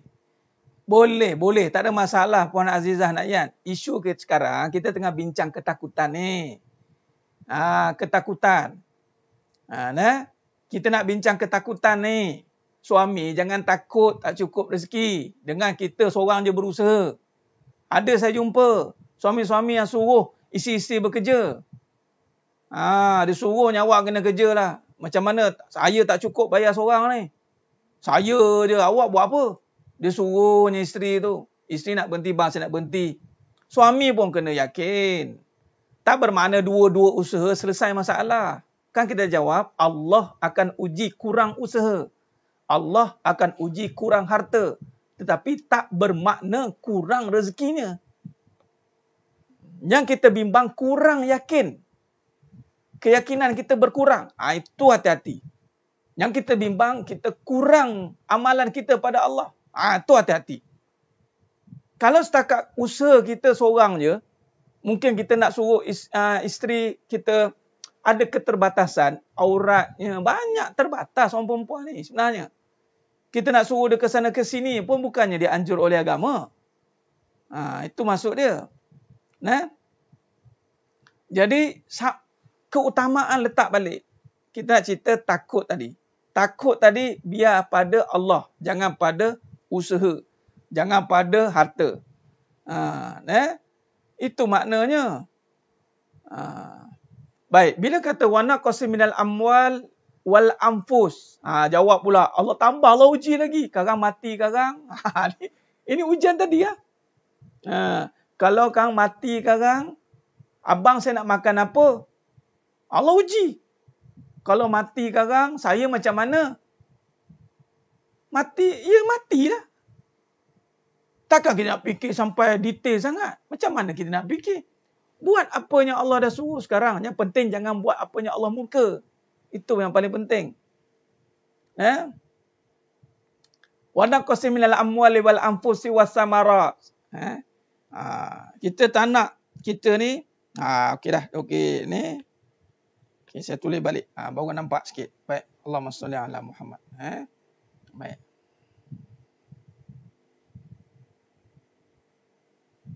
Okey.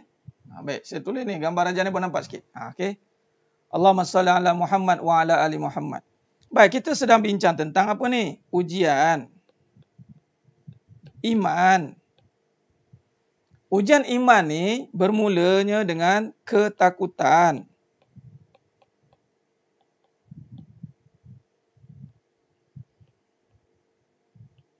Siapa yang datangkan takut ini? Allah. Siapa yang menjadikan takut ni? Allah. Siapa yang mendatangkan takut? Allah. Siapa yang menjadikan takut? Allah. Jadi, Allah nak tengoklah. Kita tahu tak? Kita kenal tak takut ni dari Allah? Lalu Allah uji dengan syariat. Dan dia ada hakikat.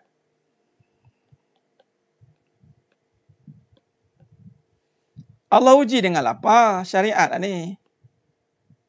Apa lapar tadi? Kurang makan. Hakikatnya rezeki.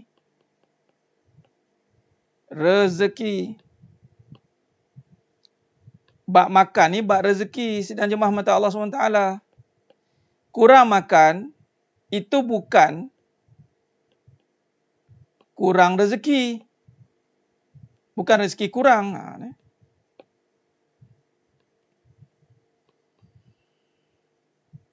Makan saja yang kurang. Tapi rezeki tak kurang. Maka, naikkan keyakinan itu pada Allah. Belajar tentang rezeki. Rezeki ni apa? Yakinlah tentang rezeki.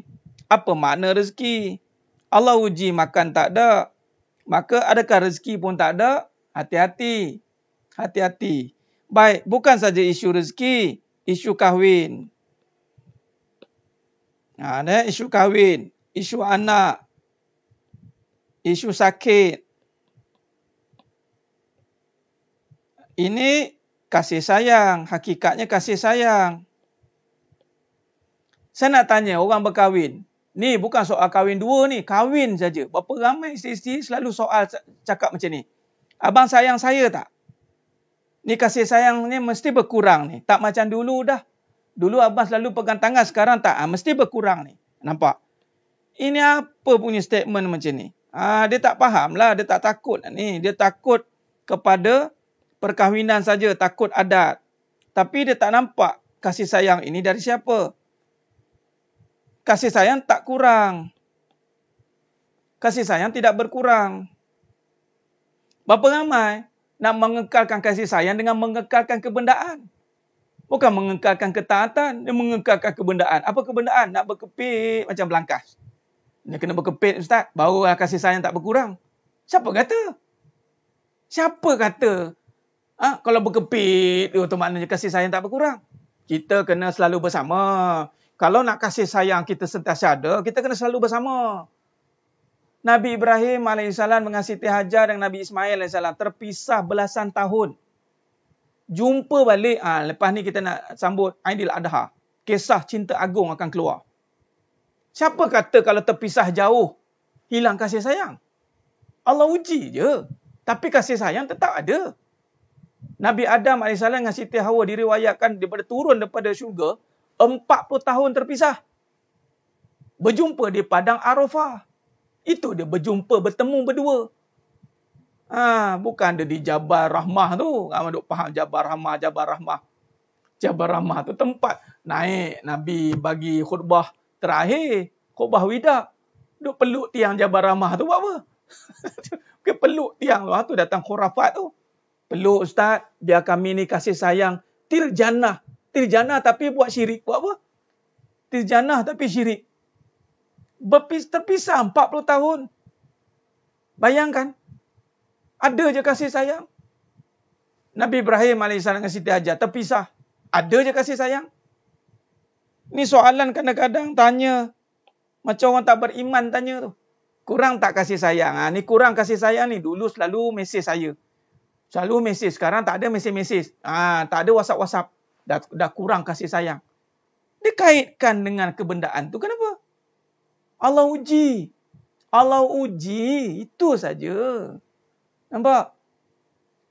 Tak tanya sayang ke tak, tapi yakin sayang tu ada. Mantap. Benar Puan Fazilah. Jangan tanya dah. siapa bertanya-tanya maknanya dia tak yakin lah tu. Dia tak yakin lah tu. Benar Puan Nilam Sari. Kisah cinta agung. Nama pun cinta agung. Kita ni mengagungkan cinta manusia. Bukan mengagungkan cinta Allah.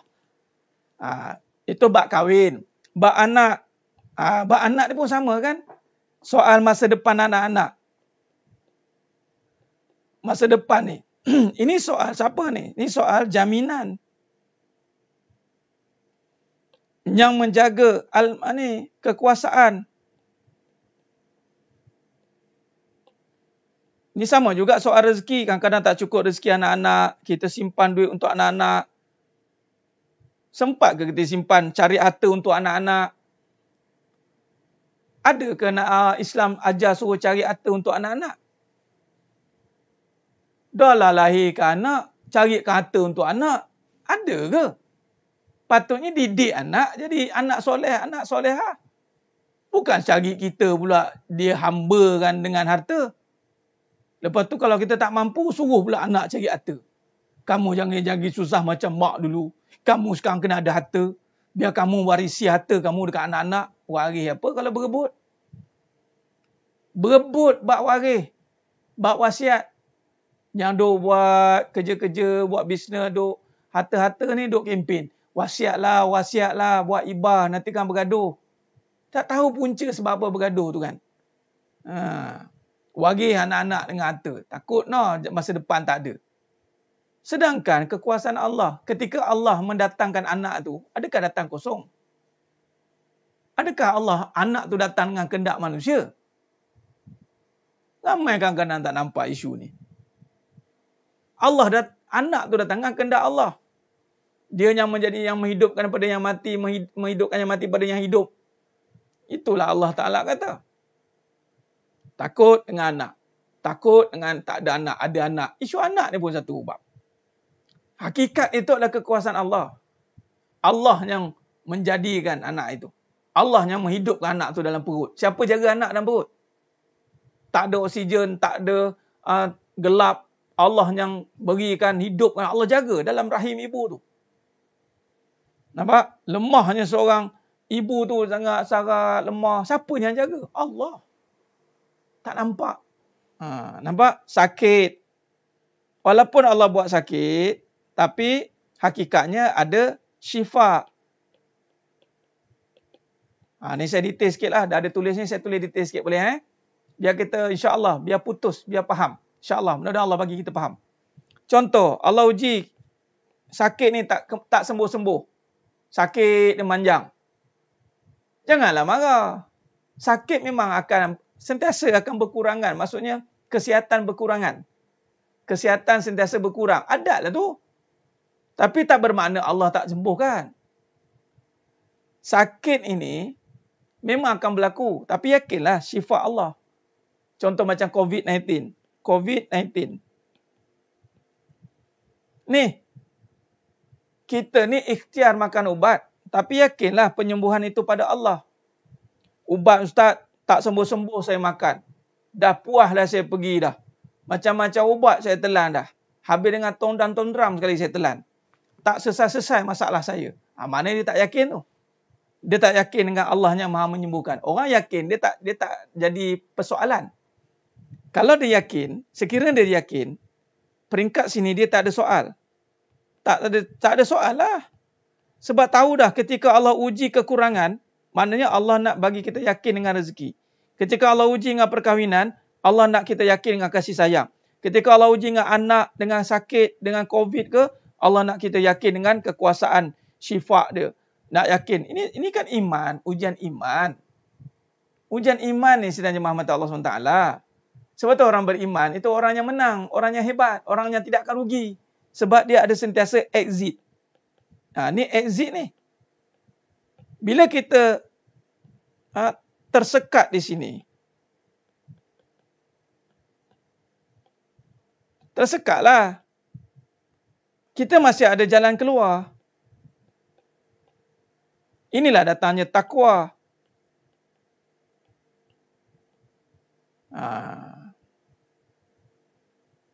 Jadi jangan lagi timbulkan isu-isu. Jangan lagi timbulkan persoalan-persoalan yang menggugat keimanan. Ya? Jadi senang penonton, senang jemaah mata Allah SWT. Ya? Okay. Baik.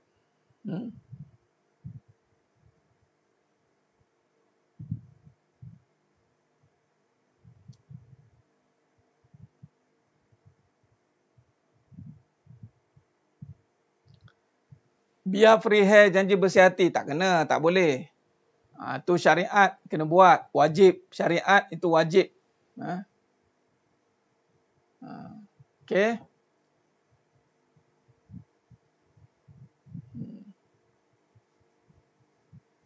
Baik. Ujian iman. Benar Puan Salvia. Ujian ni kan iman. Allah menguji keadaan. Allah uji ni. Allah bagi keadaan ni. Ni keadaan. Tapi kita masih ada jalan keluar. Walaupun keadaan kita sesulit mana keadaan kita, kita masih ada Allah. Benar Puan Ilham Sari. Allah yang bagi penyakit. Kita hanya berusaha tapi menyembuhkan dia. Itulah ahli sunnah wal jamaah. Sebab tu macam COVID-19. Tiada lagi ubat. Ubat tak ada. Tapi penyembuhan dah ada kan? Tak nampak ke siapa sembuhkan? Allah lah. Kenapa malu-malu nak sebut Allah? Jangan malulah. Dah tiba masanya sembuh tanpa ubat. Habis tu ustaz, yang hospital tu ada ikhtiar saja. Tak ada ubat yang exactly ini ubat COVID. Tak ada. Belum jumpa lagi World Health Organization. Satu dunia, secanggih-canggih Amerika, tak jumpa lagi. Sehebat-hebat China yang ada tabib, Ip Man, Shaolin Master, Kung Fu Master, semua ada sana. Tak jumpa lagi. Bayangkan, yang mana terkenal dengan perubatan kurun-kurun ke berapa, dinasti-dinasti. Tak jumpa. Nak kenalkan siapa? Nak kenalkan Allah Maha menyembuhkan dalam keadaan dulu masih sama. Kita jaga PKP yang ketat. Yang ketat tu. Sampai tak boleh keluar. Kes makin naik. Naik. Tiba-tiba kita longgarkan pula PKPP. Dah longgar, hilang pula. Nampak? Kita masih try and error sebenarnya. Cuma orang beriman tahu dah jawapan. Allah Maha menyembuhkan. Habis. Kena jawab lah, kena jawab. Walaupun usaha kita tu nampak hebat. Hebatlah usaha kita kan. Dengan buat itu, buat ini. Macam-macam usaha tu kan. Tapi jangan sampai ujian ini kita gagal hadapinya. Sebab ujian itu pasti dilalui dengan iman. Mesti.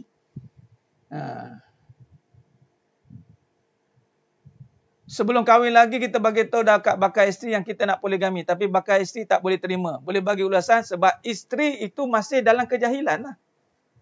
Tak boleh terima. So bagilah dia faham. Macam nak bagi faham? Konsisten menuntut ilmu. InsyaAllah. Allah bagi faham. Benar Tuan Haji Mak Muda. Itulah kesimpulan. Ubat tak jumpa tapi sembuh. Hari-hari kes paling tinggi sembuh. 330 lebih. Tu. 330 lebih. Jadi kalau sakit pun Allah bagi, sembuh pun Allah bagi. Sama dengan duit. Siapa yang menciptakan duit? Bank negara ke? Allah yang ciptakan duit. InsyaAllah Puan Ainul Amani. Amalan ingat. Amalan ni bukan dengan perbuatan. Amalan tu dengan kefahaman. Dengan kefahaman. Yang contoh macam malam ni. Kita dah ulang-ulang. Itulah amalan. Amalan hati ni adalah dengan kita terus. Kita ulang-ulang pengajian. Kita ulang-ulang kefahaman. Maka hilanglah keraguan. InsyaAllah.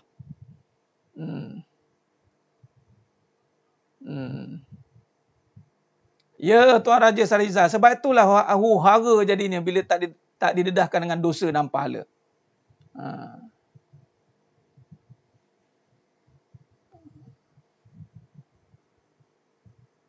Ya Pak Su. Itulah dia. Bila kita nak letakkan diri dalam kebenaran memang akan melalui jalan kehinaan. Orang akan peli kita, cemuh kita, pelekeh kita. Baik. Jadi nampak. Okey. Baik, sambung tadi. Ini syariat tadi. Wal ju' ni lapar. Cuba tengok. Wa naqsi minal amwal, kekurangan harta. Ini pun Allah uji. Harta ni Allah nak cerita tentang usaha. Usaha ni dia melibatkan apa? Tenaga ataupun kederat. Walaupun kekurangan harta tak bermakna tenaga atau kudrat ini berkurang juga. Maksudnya apa? Jangan putus asa. Sebab tenaga dan kudrat ni sentiasa ada. Tenaga dan kudrat sentiasa ada. Usaha ni, harta ni memang berkurang. Dapat awal bulan, ujung bulan habis. Habis harta tak bermakna habis usaha.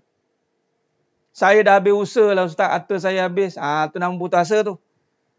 Saya dah give up lah Ustaz. Saya tak tahu nak buat apa dah. Itu namanya putus asa.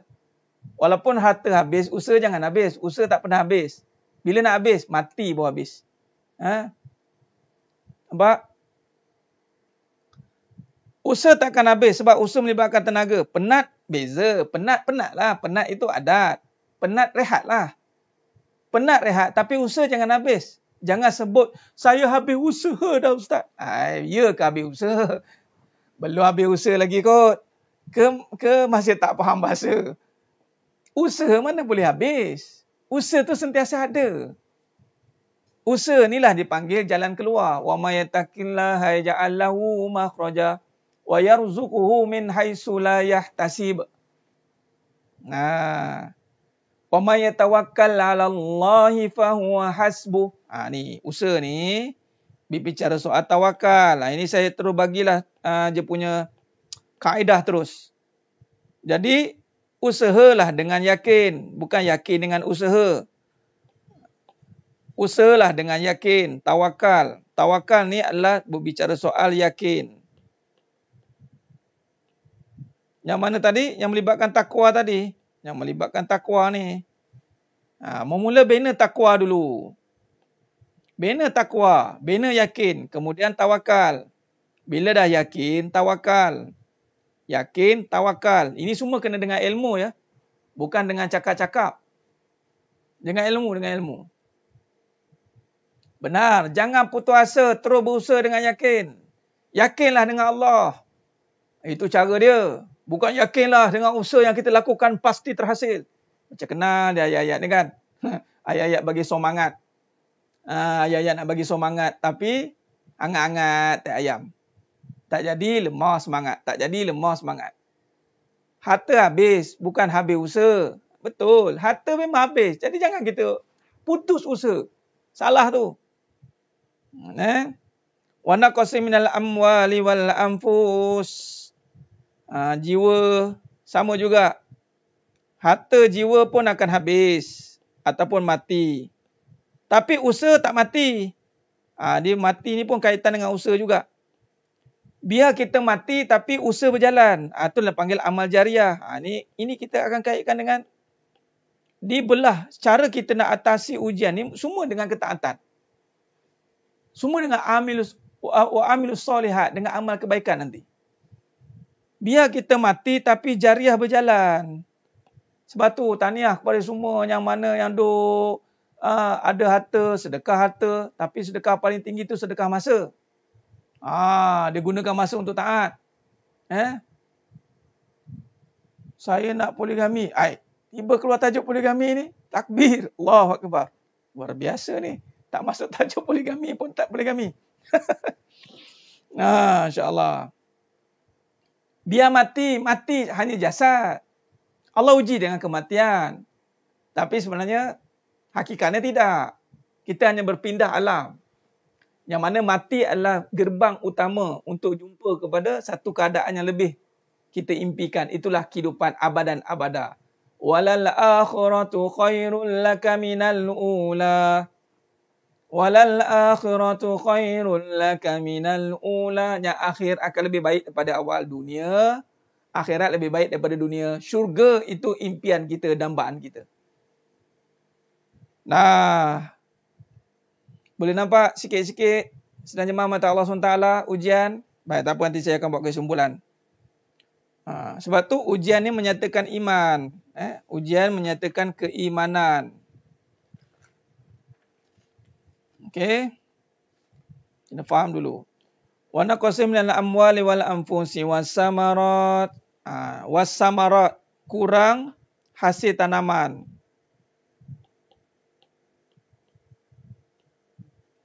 Hasil tanaman ni berbicara soal sumber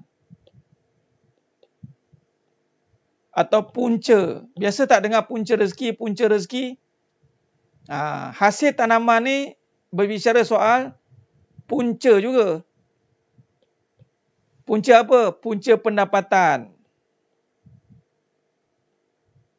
Allah uji kadang-kadang punca pendapatan terganggu. Macam sekarang ni. Tapi jangan kita kaitkan saya hilang punca, Ustaz. Punca rezeki saya hilang. Contoh. Punca rezeki kekal. Ini pada Allah. Ini pada Allah. Nampak? Wa naqsim minal amwali wal anfusi was samarat wa basyiris sabirin. Allah bagi tahu, kabarkan berita gembira, kabarkan berita gembira bagi orang yang sabar. Wa basyiris sabirin. Ujung daripada ayat tadi Allah kata kabarkan berita gembira bagi orang sabar. Apa kaitannya?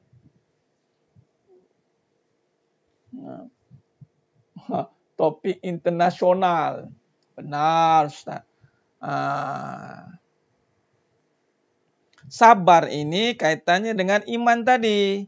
Okey, mari kita buat kesimpulan. Ujian menyatakan keimanan.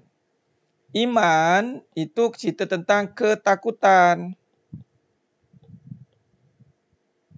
Ketakutan, takut kepada Allah. Barulah kita masukkan harap. Tadi Puan Nilam Sari kata. Harap, bila takut, maka kita kena harap kepada Allah. Ini cara dia. Jadi sekarang ni, kalau kita jadi orang sabar ni adalah orang yang membina keimanan dia dengan meletakkan ketakutan pada Allah. Takut pada rezeki. Takut pada kasih sayang. Takut pada tadi, usaha tadi. Semua ni kita takut ni.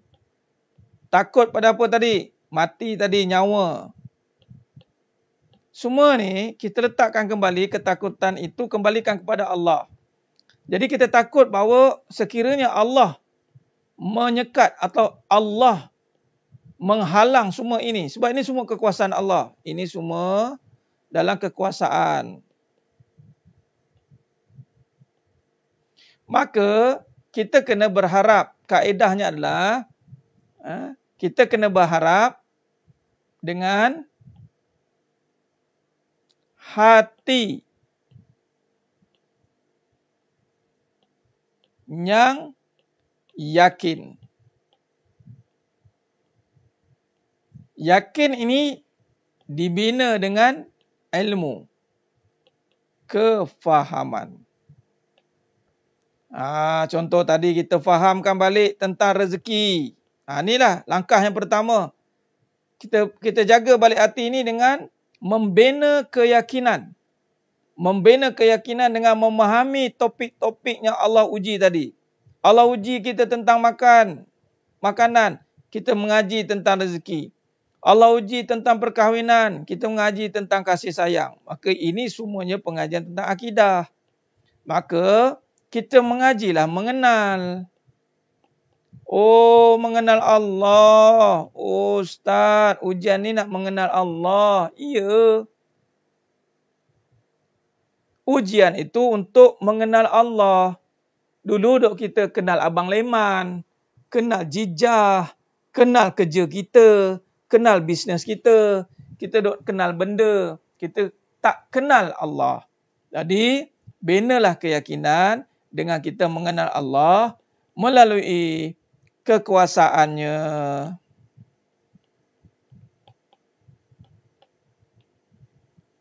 Itulah makam Iqra bismi rabbikal ladzi khalaq. Iqra bismi rabbikal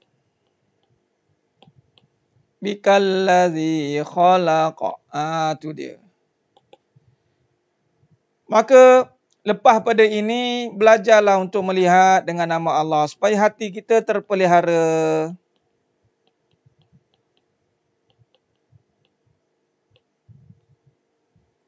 Nampak?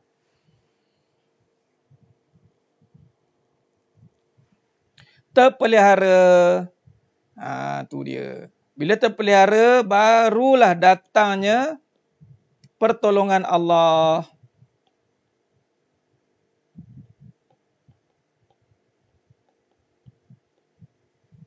Barulah datang pertolongan Allah dalam setiap permasalahan. Allah nak kenal. Benar Puan Fasliani, Wan Fadilah. Alhamdulillah, syukur pada Allah. Kita fokus balik sebenarnya, semua ni berlaku untuk Allah perkenalkan dirinya. Ya Allah, terima kasih ya Allah. Dulu aku nampaklah ubat. Ya Allah, dulu aku nampaklah duit. Ya Allah, dulu aku nampak suami aku. Ya Allah, dulu aku nampak isteri aku. Sekarang bila kau uji, ya Allah, aku nampak engkau ya Allah. Allahumma salli ala Muhammad. Syukurlah Allah buka. Baik. Ya, boleh rosak akidah. Benar Puan Nurul Sakinah. Kalau Allah uji kita miskin, lalu kita menyoal, kenapa aku? Maka dia tak redha dengan takdir. Tak nampak kekuasaan Allah.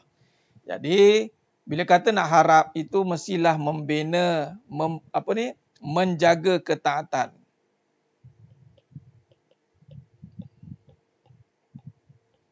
Dan percayalah ketaatan ini berbayar. Ketaatan adalah berbayar, ya, bukan free. Apa berbayar? Itulah ganjaran Allah. Allah bagi ganjaran. Ingat, percuma ke dengan Allah? Nothing's free.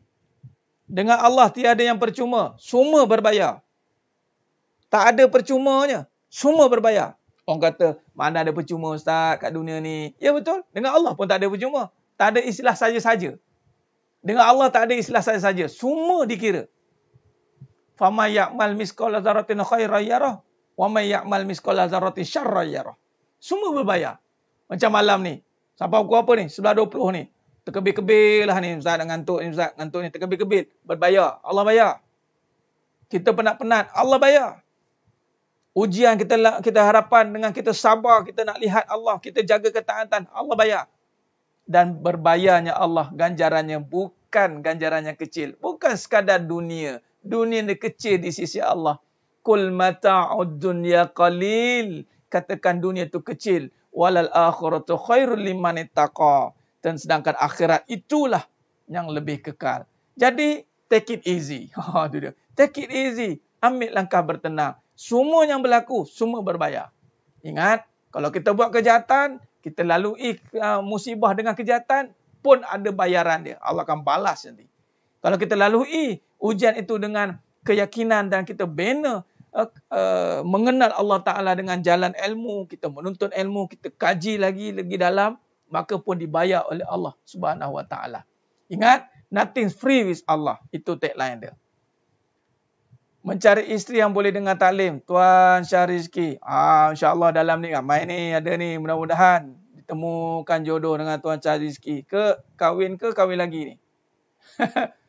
Tuan. Ni. Mana ada Tuan Syahrizki. Cari calon isteri yang keberapa? Yang belum kahwin ke ataupun kahwin lagi? Baik. Jadi insyaAllah. Ya, paling untung. Buat Allah sikit, bayar lebih. Baik. Jadi sedang penuntun, sedang jemaah mata Allah SWT. Baik.